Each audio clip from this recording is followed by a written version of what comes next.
এটি প্রাকৃতিকভাবে সৃষ্ট কোনো সাধারণ বৃষ্টি নয়।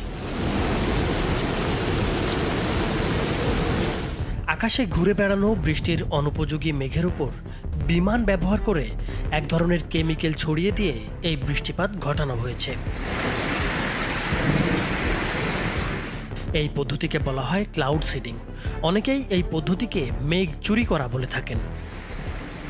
সাধারণত উন্নত দেশগুলো অতি খরা থেকে বাঁচতে এই ক্লাউড সিডিং পদ্ধতি ব্যবহার করে প্রকৃতির ওপর নির্ভরশীল না হয়ে সময়ের আগেই কৃত্রিমভাবে বৃষ্টি ঝরিয়ে ফেলে। মধ্যপ্রাচ্যের কিছু দেশ এবং যুক্তরাষ্ট্র, চীন, রাশিয়া, অস্ট্রেলিয়া, থাইল্যান্ড সহ আরও বেশ কিছু দেশ এই পদ্ধতি ব্যবহার করে অনেক আগে থেকেই বৃষ্টিপাত ঘটিয়ে আসছে। সাম্প্রতিক এই তাপপ্রবাহ থেকে বাঁচতে